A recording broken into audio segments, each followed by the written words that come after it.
Welcome to today's webinar brought to you by Delphix, Couchbase, Datavale, and Actian.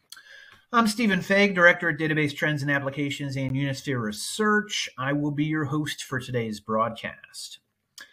Our presentation today is titled Cloud Migration Best Practices, Top Strategies, and Tools.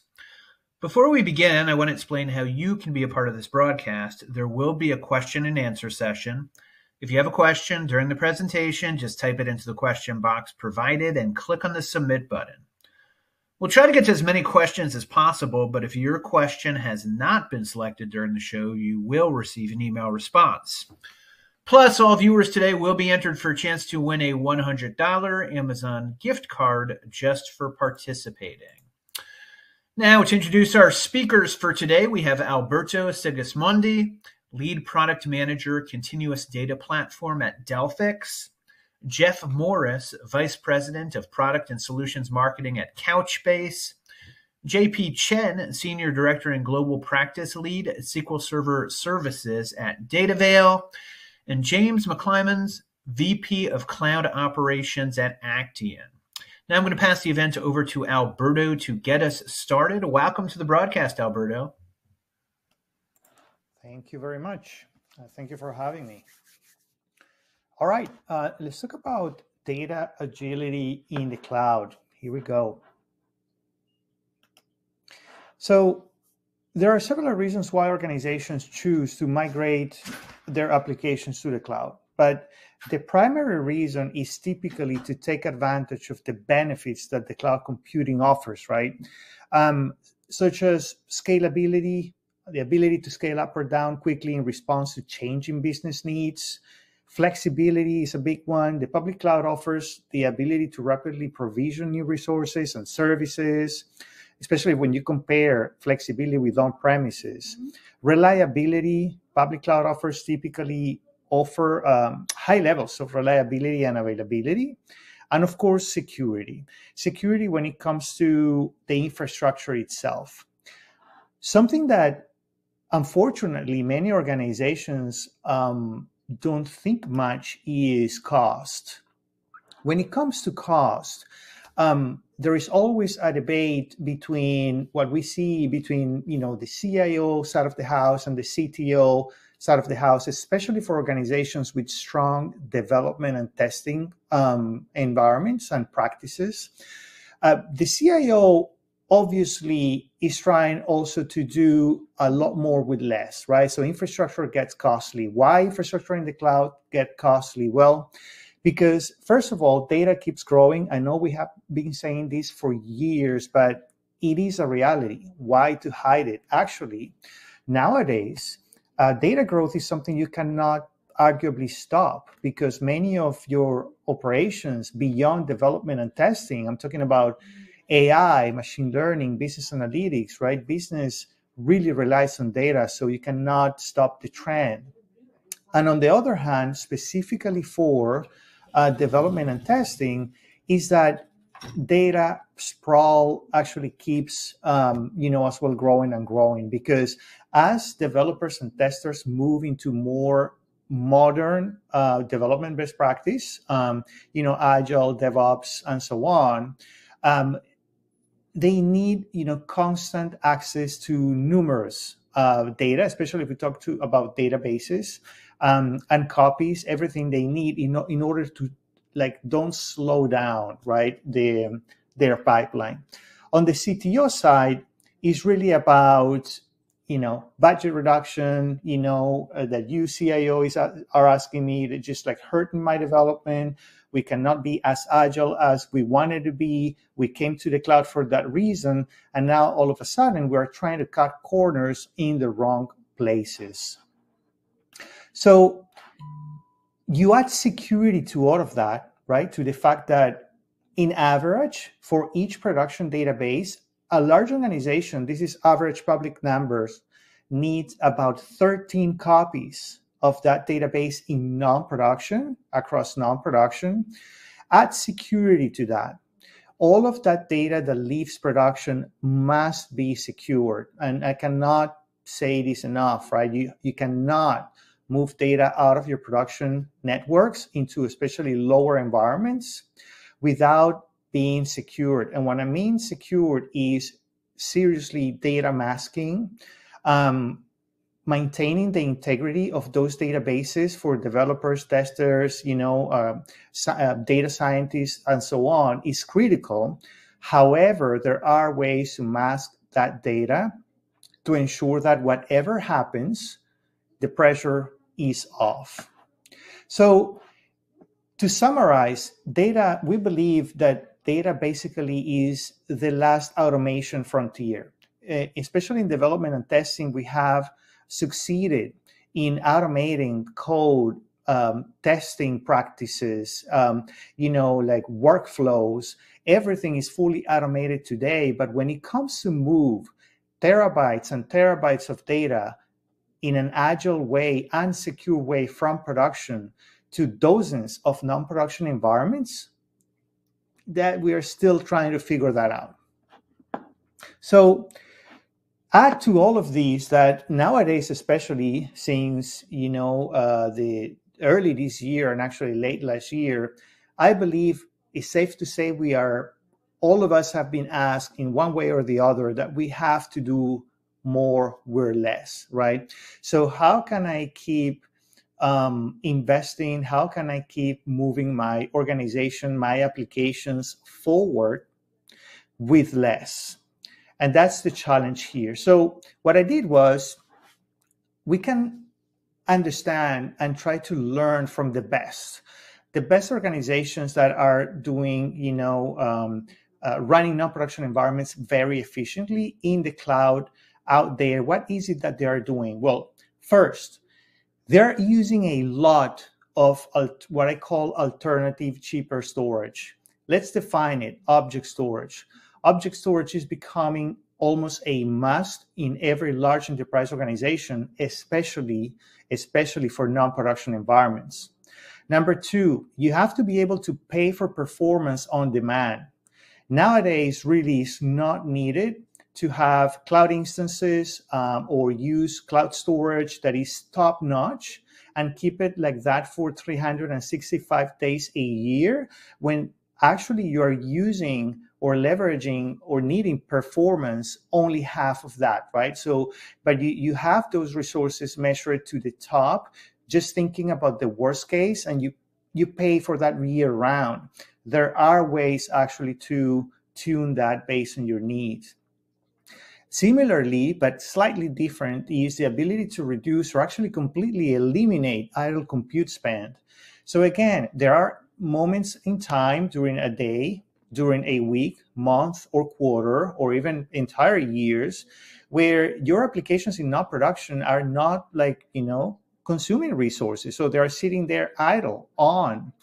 That's a waste. Nowadays, there are enough tools out there that allows you actually to shut down or even destroy those instances and then redeploy them when needed in a very agile way.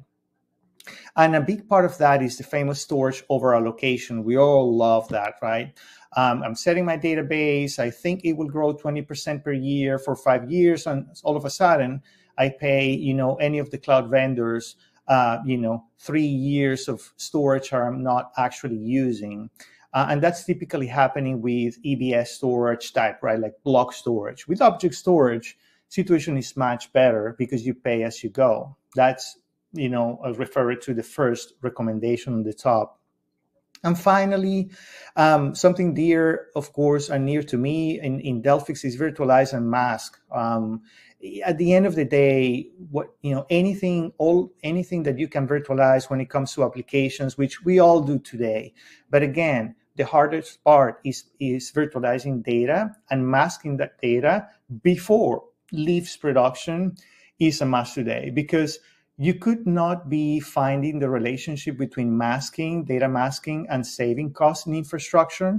But the reality is that it is, right? What happens if you get hacked, you get ransomware, you get any of these problems that we are all actually targets today, and you don't have the data secured? Well, that's reflected in a big cost.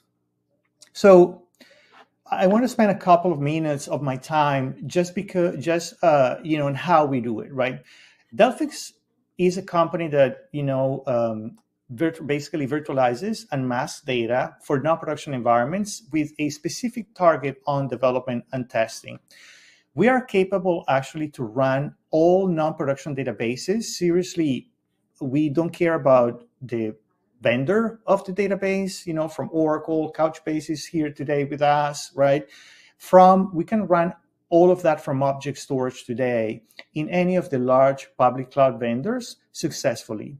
And we do that thanks to a piece of innovation that we developed in-house that we call the data cache, which is a cache based not on memory, but on block storage. So we're capable to put all of your large databases on object storage, just cache the pieces of the database that are communicating or interacting with your target non-production applications and put them on these data cache to secure, number one, performance, and number two, to allow you to reduce infrastructure costs. In the last minute that I have, I just want to show you a quick example. This is a real example of one of our so many customers in large enterprise. The column on the left is basically how much they were paying, in this case, Azure, on a year for one of our largest servers and databases, which was about 500 terabytes in managed disks. That's the blue part. And the red part is what I referred before as over allocation, right? They were spending almost $340,000 in storage they were practically not using. As soon as you move all of that to object storage, you can actually see how much you can save by also dynamically increasing or shrinking the data cache I mentioned before, so that you can pay for the performance you need. You need awesome performance. You can bring that data cache to 100%. You'll pay a little more, but still save. And for all of the periods of the year when that application doesn't need to run at 100%, you just drop it, to as low as 5% to obtain your savings. That was it for me for today. Thank you very much. Thank you very much, Alberto. It's my pleasure to introduce our next speaker today, Jeff Morris, Vice President of Product and Solutions Marketing at Couchbase. Welcome to the broadcast, Jeff. Thanks, Stephen. Great to be here, and great to be talking about Couchbase Capella, a database as a service. I'll give you a sense of who we are. We're a distributed SQL++ database as a service. We support really high performance storage, clustering, replication for what we call modern or premium experience kinds of applications. Those that come from the cloud, go through the edge, operate on mobile devices, etc. We're publicly traded right now, about 700 employees, etc. So the first kind of thing I want to set, and I'll reinforce what Alberto was just saying, is when you look at, let's say, the Magic Quadrant for cloud database systems, one of the recommendations that Gartner makes is, when you're looking at migrating to the cloud, right, avoid picking products because you fall in love with a particular feature, right? If it's valuable, then we all have it. But what they also say is what you should also avoid is look for vendors that have either the equivalent, but really look for ultimately price performance of the system you're going to adopt. And in our minds, right, architecture is what drives your price performance, especially in the cloud. So one of the reasons, or the 4 reasons why customers come to us is, number one, help them boost the performance of failing applications or slowing applications. And we saw a lot of these sets of requirements evolve over the last couple of years. They want to dramatically increase the flexibility of the application, especially their ability to adopt and new capabilities and accelerate their delivery of these applications. They need mobile support. They need IoT and edge support, and do this without breaking the bank. Keep my overall cloud costs low. Now, I've got examples of this, like who's using this. 2 out of 3 credit card accounts on the planet are managed through FICO's Falcon system. That's a Couchbase application. It has less than a millisecond response time for when it's checking for whether you've got a fraudulent activity or not. Amadeus really dramatically improved their look-to-book activity of when now that you're starting to travel again. They're handling over 20 million operations per second and afford no downtime with Couchbase. Your LinkedIn feed is managed inside of Couchbase, and the City at Sea application at Carnival and Princess Cruise Lines uses a device that you wear, basically a medallion that you wear, married up to 15,000 sensors on every ship. And that's making sure that it's creating a great experience for you. It remembers, that your children like French toast, or that you like a Bloody Mary at brunch every day. And all of these are designed to deliver these really killer experiences for you and your user constituencies. But I like what Alberto said a minute ago, is where he was talking about some of the cloud challenges that we see are things like data sprawl. You're building these great microservices applications, and you're using a particular design strategy of polyglot persistence, right? Where you're using exactly the right database for exactly the right operation. You need a Redis or Memcached for caching. You need a document store for flexibility. You need relational databases for transactions. You need search, Elasticsearch for full text search, things like that, right? Well, that's kind of the inherent best practice design right now. But what that creates is a massive amount of database sprawl or activity sprawl. And I'll show you what that looks like when you really look at the in this case, an AWS-based design, where you've got lots of different containers running microservices. You've got lots of different operations services inside of Amazon, and you've got 5 different data stores that are either replicating or duplicating a lot of data here. So my proposal for you is to stop doing that, right? We know that from a historical perspective, from scientific experimentation, and just the way technology evolves, that technology tends to collapse upon itself and converge. This is what happened to your iPhone. It used to be a watch, a phone, a PDA, and a camera, and now it's just one thing. Well, that's happening in the database space. So you can have now an integrated caching system that's accessible via key value access for really high-speed operations, but marry that up with the flexibility of a JSON document store. And you can have transactionality in SQL operations that you know how to use inside of that same database to do those core transactional reliability activities. You can do geographic search. You can do full text search. You could do analytics on live data. You can do change data capture and eventing on the same data, and then synchronize it out to your mobile systems. That's the fundamental converged idea, or the multi-model access idea that Couchbase brings you. So the core capabilities of our system is, one, it's really fast. Remember, it's the origin story of Couchbase. It was the merger of 2 teams, the team from Memcached and the team from CouchDB, from Couch One. And they put the best ideas of both, in-memory speed and flexibility of a JSON document store, make it distributed and massively scalable. And that's what we've done. And then we added relational capabilities, schema-like capabilities, SQL query syntax, I'll show you in a second, search, analytics, etc. But really what you end up getting here is a really fast system that's highly affordable, that's really versatile to support whatever kinds of capabilities you want to put in your applications. And like I said, it's as easy as SQL. So when I say easy as SQL, here's what I mean.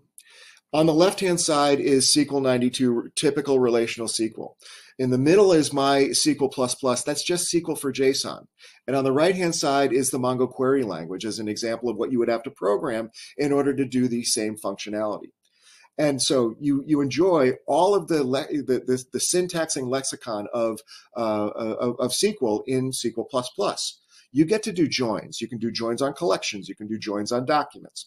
You get to do subqueries. You can nest objects in the JSON document. You can nest arrays in the document. And then it supports distributed ACID transactions. We have a patent for that. We have patents for cost-based optimization of JSON documents. You get user-defined functions. You get parallel processing analytics all at the same time, all using the same query language that you already know. So when I talk about, what's the effect of using Couchbase in this kind of environment, is you're going to enjoy faster release cycles because you're actually not managing as much stuff.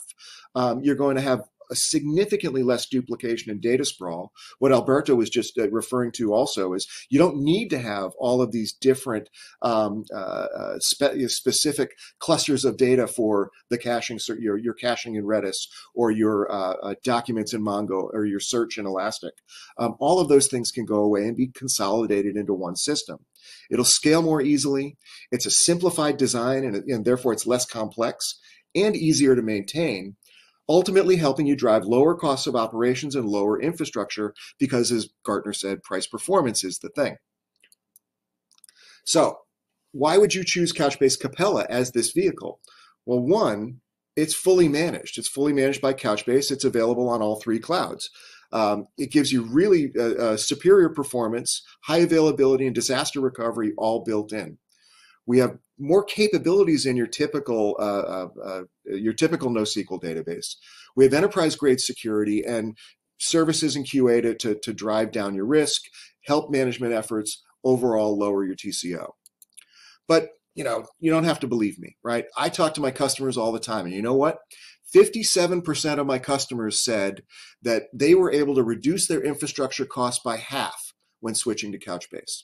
So the advantages is, you enjoy operational expense instead of capital expense if you're going from a data center into the cloud. It's a single platform with less licensing complexity, less hardware complexity or instance complexity. It is a pay-as-you-go kind of system, as Alberto was mentioning a minute ago, and it's elastically scalable. You can scale your resourcing up or down. You can scale the services that we offer up or down, and dollar for dollar, it's a price performance winner. So you don't have to take my word for it. Go try it out. Go check it out. We have a white paper available of how to optimize your applications and modernize them. We have resources as to why you would choose a NoSQL system over other systems. We have trials of Couchbase Capella available for free for 30 days. And we've got a playground where you can test out your code or see what the other capabilities of the environment happen to be, all directly in that Capella experience. So as I conclude, really, the key thing that we're trying to convey is, I can help you reduce complexity in the cloud, manage your overall cost of operations, and give you more capabilities than you've had before. My customer from Broadjump, Phil Lapercio, said, it's kind of the trifecta of value. I get more speed, more features at a lower cost. So that's really all your goal and strategy in migrating to the cloud. So, Stephen, that's my prepared remarks. Back to you. Thank you very much, Jeff. Okay, I'm going to introduce our next speaker for today. We have JP Chen, Senior Director and Global Practice Lead at SQL Server Services at DataVale. Welcome to the broadcast, JP. Thank you, Stephen. Hi, everyone. Did you know that 94% of the enterprises are already using some form of cloud services? And cloud spending is expected to grow at more than 6 times the rate of general IT spending through 2023. In the next 10 minutes, we're going to discuss how you can harness the power of cloud migration for databases to propel your business forward.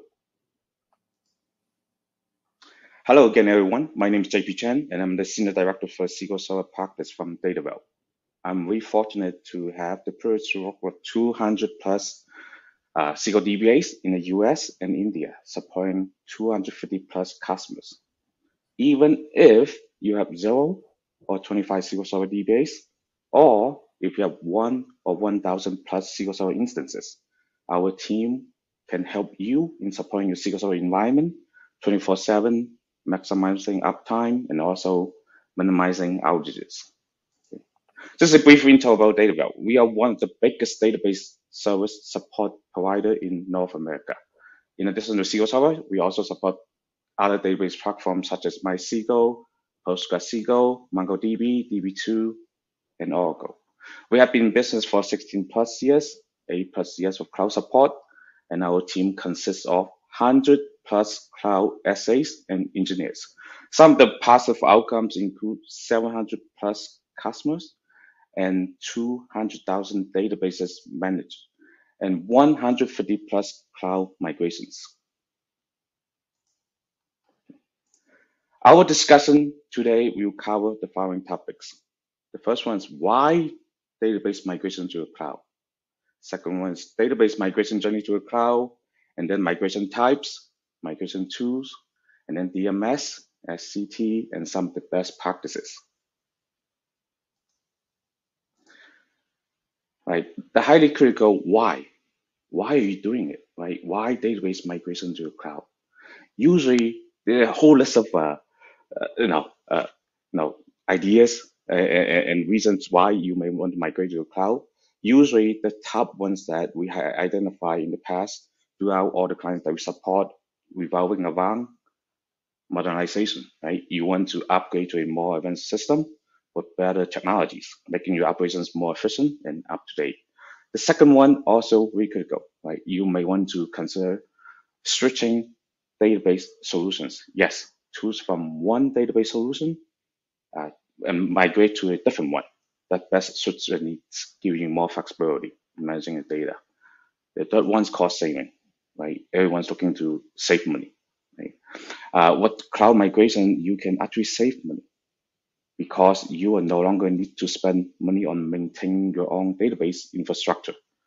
You will pay for what you use, and cloud providers often offer scalable pricing models. And the next one is for the enhanced security and compliance. Right? Cloud providers usually have very strong security measures in place to protect your data, and they maintain compliance certification to ensure that you adhere to the regulations that are required. And the last one we notice is the HADR. You can actually increase the HADR, the high availability and disaster recovery. Cloud databases have multiple data centers in different locations. They ensure that if one center experiences an outage, the others will still provide access to your data. This results in better reliability and minimizing the risk of losing access to your database in case of a disaster. Okay. Database migration journey to a cloud. Okay. We identify there are usually 7 critical steps. These require to perform in sequence. Right? I'm going to do them very quickly here. The first one to plan, right? Need to know your requirements and also make a decision on the cloud provider. Next, you need to analyze the your current database environment and determine its complexity and also very critically compatibility with the cloud, if they're compatible or not. In the next one, you will actually modify or reformat your data to be comparable with the chosen cloud database solution. Okay, and after that, you will actually migrate. That's when you transfer your data from your on-premises databases to the cloud. After migration, you will test the new cloud database to ensure everything works as expected. And once you do that, once you confirm everything works well, you're going to do a cutover. That's where you switch using your old on-premise databases to the new cloud database. Finally, you will continually to monitor and fine-tune your databases, your cloud databases, to ensure it runs efficiently and also meets your needs. Okay. There are usually 2 general types of migrations. The first one's homogeneous, second one's heterogeneous. With homogeneous, that's when you are keeping the same platform, but just change the environment. Since everything's within the same platform, compatibility issues are minimal, making the migration process simpler and less complex. With heterogeneous migrations, you are changing both platform and the environment of your database. The process can lead to modernizing your database, but it presents some compatibility challenges because two platforms are different. The migration process will be more complex and might require additional steps to ensure smooth transition. You have 3 different migration tools to help you migrate a database over to a cloud. The first one, native tools, right? They are designed to specifically for database platforms you are working with right now and help migrate your data within the same platform or to a comparable platform. Since they are made by the database provider, they tend to work really well for migration within the same platform family. Okay. The second one is database migration services, DMS. DMS is specialized service that helps you migrate your data from one database platform to another, handling the process for you. DMS can be used for both homogeneous and heterogeneous migrations and automates the process to make it easier and more efficient. The next one is schema conversion to SCT. When you're migrating a database to a different platform, you will need to change the schema, for example, the structure of your databases to make it comparable. The schema conversion tool helps you convert schema from one database platform to another, addressing compatibility issues during heterogeneous migrations. In the next 2 slides, we will go into further review of DMS and SCT. As discussed earlier, so DMS supports both homogeneous and also heterogeneous migrations. This flexibility means that DMS can handle various moving scenarios for your data. One of the key advantages of DMS is that it minimizes downtime, even offers 0 downtime during migration process. Like this means that while your data is being moved, your application can continue to run smoothly with little to no interruptions. Like DMS works with a variety of source and target databases, including relational, NoSQL, and data warehouses. This broad compatibility makes a versatile option for your database migration needs. And it also can help you reduce costs, right? It can go as low as like $3 per terabyte. Okay? Definitely really appealing. The next one is the schema conversion tool, right? It automates the schema conversion as we discussed earlier, right? With SCT, you will receive a detailed assessment report highlighting conversion challenges with color code systems. Green, that means easy, similar to traffic light. Green is easy, right, to go. Okay, grays that cannot be converted, for objects that cannot be converted. Orange is that going to require some effort. Red is some warning, right? It's going to be very complicated. Significant manual work will be required to convert. Okay, right. Just want to highlight that SCT also leverages the WQF, workload qualification framework, right, to make assessment, and it's a comparability checker. Some of the best practices, we do have a long list. However, the 3 of them that I want to highlight is that definitely the last 3, right? Perform thorough testing, right? You definitely want to test, make sure everything, identify the fixes and issues before you migrate. And even after you migrate, you need to continue to monitor and optimize. And the last one, really critical, right? We definitely want to suggest and ask you to consider partnering with an experienced managed service provider with a proven track record in database migrations. They can provide expert guidance and support, making your migration experience smoother and more successful. Right? Definitely, DataVal is one of the top and big companies that's out there can help and assist you on that. With that, okay, thank you. Back to you, Stephen. Thank you very much, JP. Okay, I'm excited to introduce our final speakers for today. We have James McClymans, VP of Cloud Operations at Actian. Welcome to the broadcast, James. Good morning, good afternoon. Thank you for joining today. My focus today will be on how you can optimize your cloud potential by maximizing the benefits of innovative tools and strategies and technology. This will help your organization fully leverage the advantages of cloud computing. We'll start today with an introduction to cloud computing. We'll discuss its different types and deployment models. We'll cover the key benefits of cloud adoption. Following that, we'll look into innovative tools, strategies, and technologies that will help maximize their cloud potential. And afterwards, we'll discuss essential cloud optimization best practices. And then finally, we'll wrap up the presentation, take any questions. Cloud computing refers to the on-demand delivery of computing resources over the internet. These resources include storage, databases, software applications. There are three main types of cloud computing models: infrastructure as a service, platform as a service, and software as a service. In addition, there are four deployment models, which are public, private, hybrid, and multi-cloud. Each model has its own unique advantage depending on your organization's specific needs. Cloud adoption offers a range of benefits for organizations. These include scalability, allowing your organization to grow and adapt to changing demands, cost efficiency, as you only pay for what resources you consume, flexibility and agility, which help you quickly respond to new opportunities, challenges, improved security, since cloud providers invest heavily in protecting their infrastructure, enhanced collaboration as team members can easily access and work on shared files from anywhere in the world. And finally, business continuity as cloud-based solutions minimize downtime and obviously data loss and risk. To get the most out of cloud computing,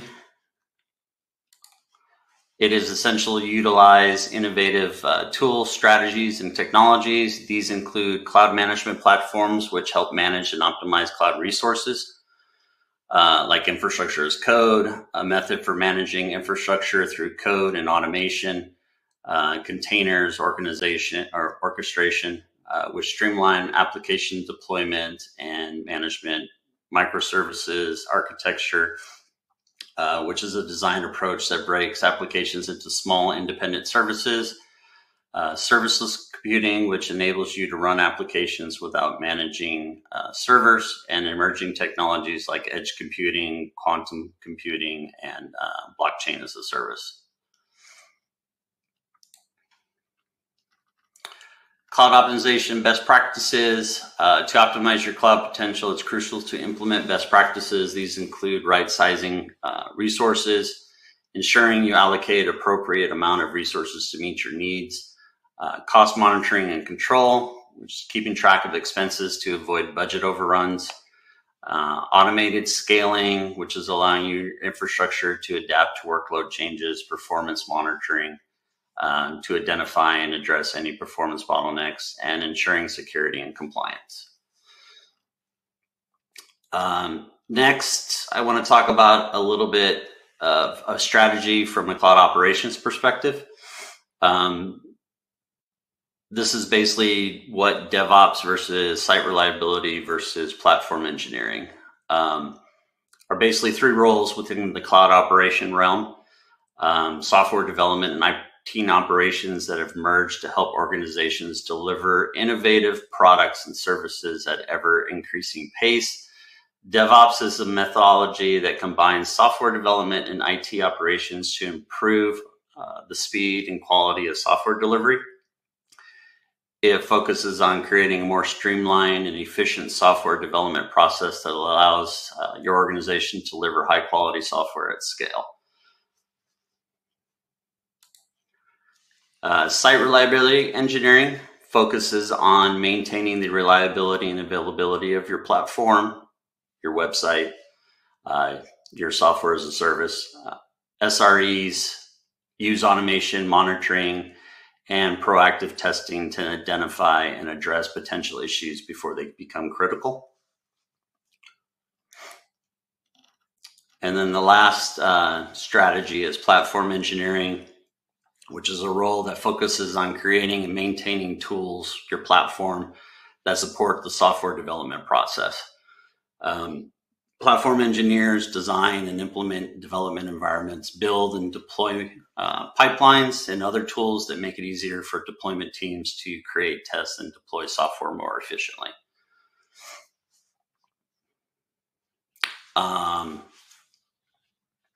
While those roles have some key differences, they are all focused on creating more efficient and effective software development processes.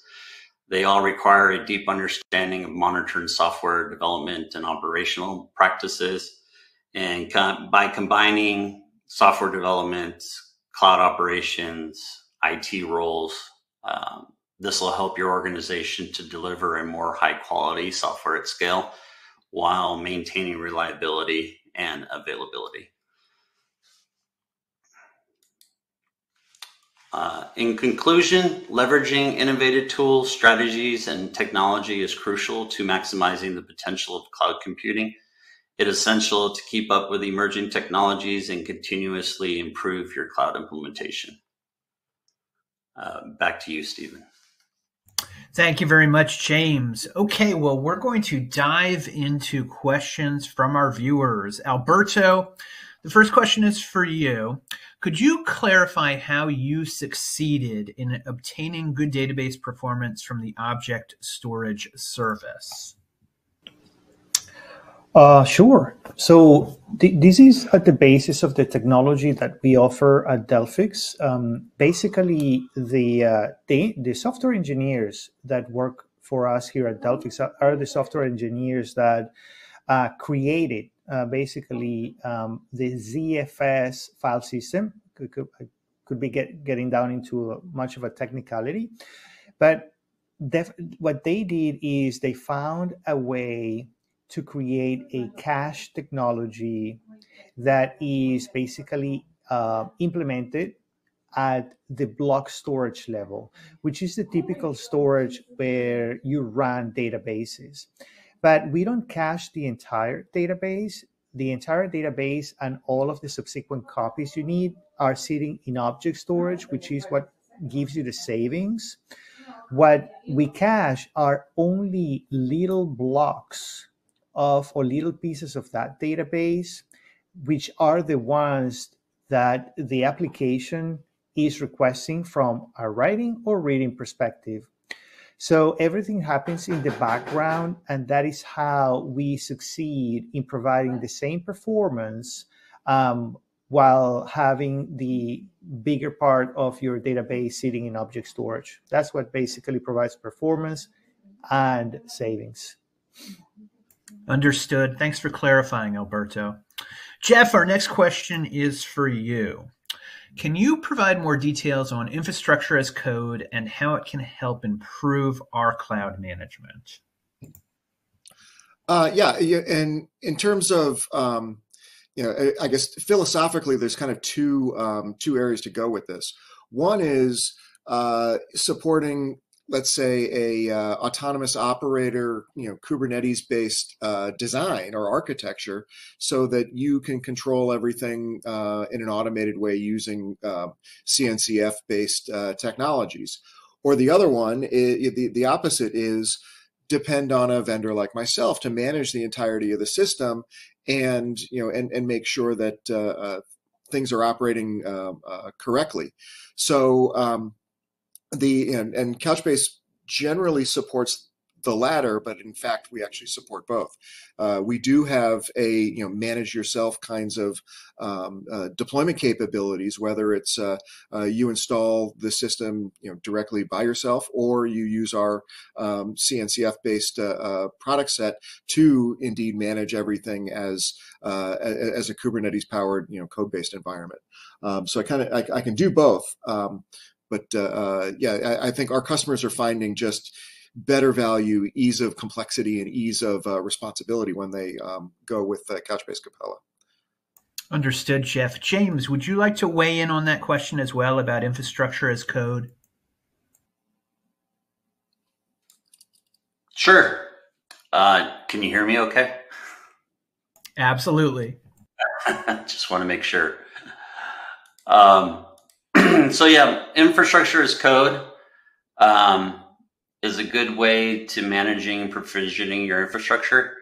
The approach helps you improve your cloud management by ensuring consistency, reducing manual or human errors. It also helps with enabling version control and making your updates more efficient. The tools that I like to use are Terraform, Harness, and some of the default tools that might be in the different cloud providers like Azure Resource Manager or Azure DevOps. Got it. Thanks, James. Okay, JP, our next question is for you. How do I ensure data security during and after the migration process?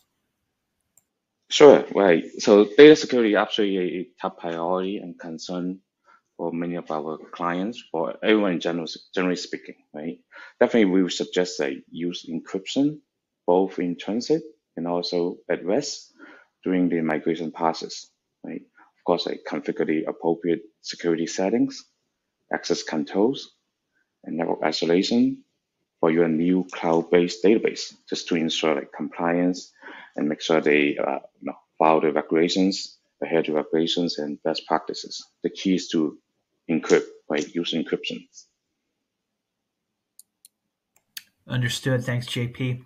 Okay, Alberto, we're going to circle back to you. The question is, you mentioned you can fully automate any database data masking process so that any production data arrives in non-production fully masked.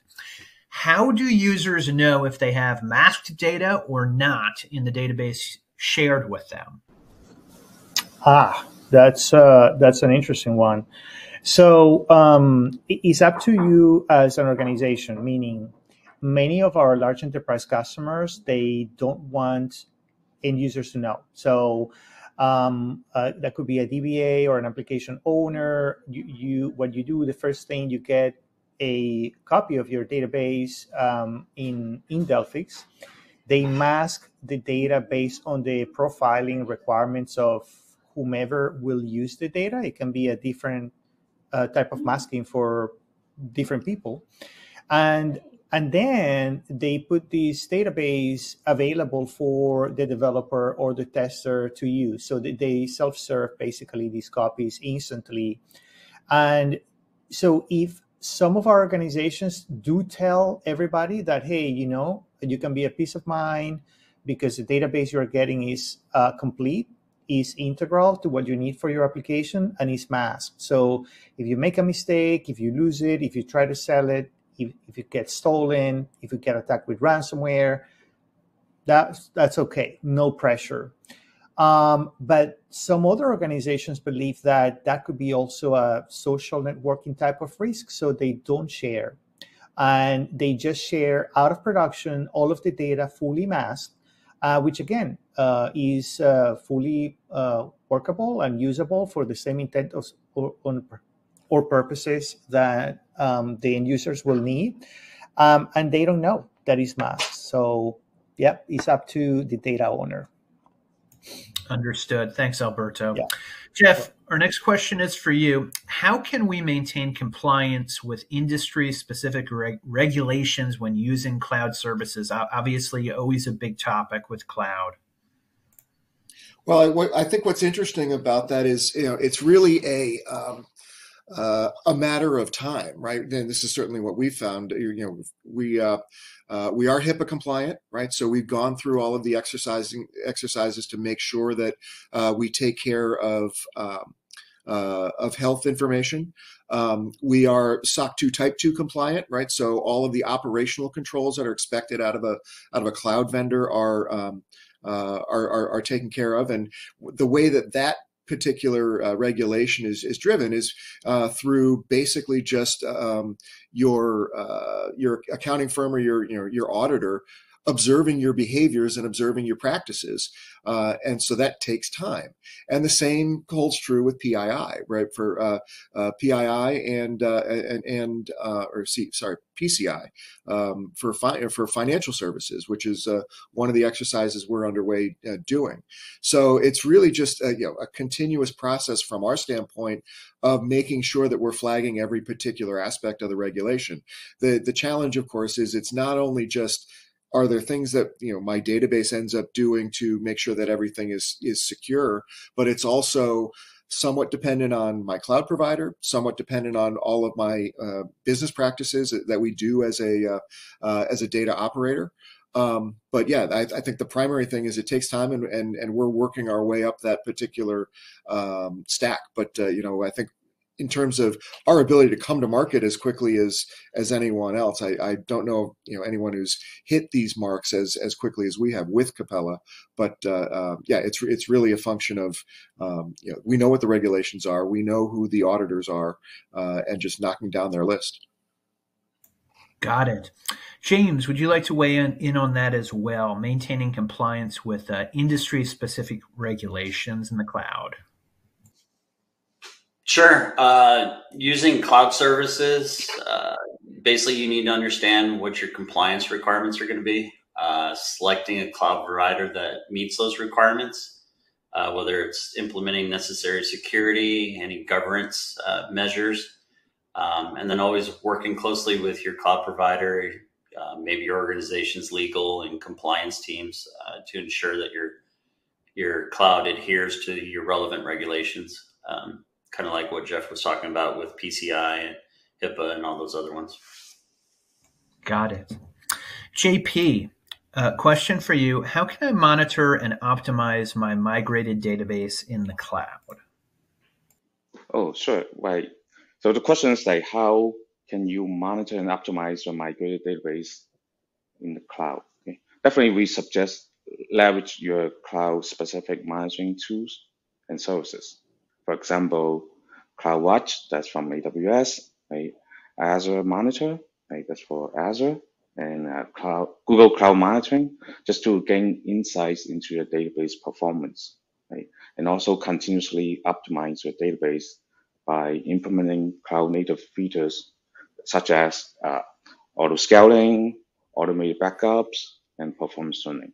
I just wanted to highlight that, like, in addition to that, I would definitely suggest to have experts, like DBA experts, to do this and help assist your team with these the tasks such as auto scaling, like setting up correctly, and also like configuring these automated backups and optimize performance. In addition, with DataVail, we do have our own proprietary monitoring system. Right, we do have checkbooks to monitor these cloud databases, and you'll be able to alert us and also collaborate with your team, notify you on what type of performance problem you may be having, and definitely like assist in resolving those performance problems as well. Understood. Well, we're almost at the top of the hour, but one more question from me to all of you. And we'll start with Alberto. If there's one thing you'd really like our audience today to walk away keeping in mind, what would that be? Alberto, you go first. I think that the one thing is that, migrating to the cloud definitely can be achieved, in both maintaining or achieving the scalability, flexibility, and reliability that you're looking, while controlling costs. There are many tools out there. Delphix is just not the only one. And just, it takes a little bit of research and help from us vendors, but it's definitely achievable. Understood. Jeff, you're next. Yeah, I think one of the big drivers for organizations right now is their cloud bill and the overall managing your costs. And as we started out, the notion of care about price performance, care about versatility, and care about your overall TCO. I think those are the key things to be looking for. And but you certainly want to do the move, right? It's a case of you can't stay where you are, but you can be deliberate about how you move into the cloud. And I would just keep your eye on that particular price performance ball. Absolutely. JP, your thoughts. One thing you'd like our audience to keep in mind, today. Yes, one thing I would suggest our audience to keep in mind is migration to the cloud is a rather interesting and complex topic, right, and a subject. So definitely in these cases, I would suggest to collaborate and partner with a very experienced MSP, managed service provider. Like, sure enough, like you are top experts in one area. However, with an MSP, we are the ones do this on a daily basis. We have thousands of customers in terms of migrations. Like having a proven track record on database migrations, and definitely like our experts can provide some guidance and support for your team to make sure everything goes smoothly and more successfully. Understood. And last but not least, James, if there's one thing you'd really like our audience to walk away keeping in mind.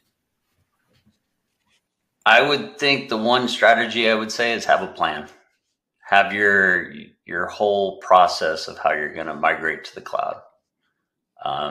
I can't emphasize that being the most important thing. I've done many of them, and having a plan is probably your best solution. Absolutely. I think those are wise words. Well, that is all the time we have for questions today. If we didn't get to yours, our apologies. But as I mentioned earlier, you will receive an email response. We're going to share these with the speakers. I would like to give a huge thank you to our speakers today for coming on board and sharing their insights and expertise. Once again, Alberto Sigismondi, Lead Product Manager, Continuous Data Platform at Delphix. Jeff Morris, Vice President, Product and Solutions Marketing at Couchbase. JP Chen, Senior Director and Global Practice Lead, SQL Server Services at DataVale. And James McClymans, VP of Cloud Operations at Actian. So if you in our audience today would like to review this presentation or send it over to a colleague, you can use the same exact URL that you used for today's live event. It will be archived, and you will receive an email notification from us once the recording is up on dbta.com to check out. Also, as I mentioned earlier, just for participating in today's event, you could win this $100 Amazon gift card. The winner will be announced on May 31st. We'll reach out to you via email and let you know if you're the lucky viewer. Thank you, everyone, for joining us today, and we hope to see you again soon.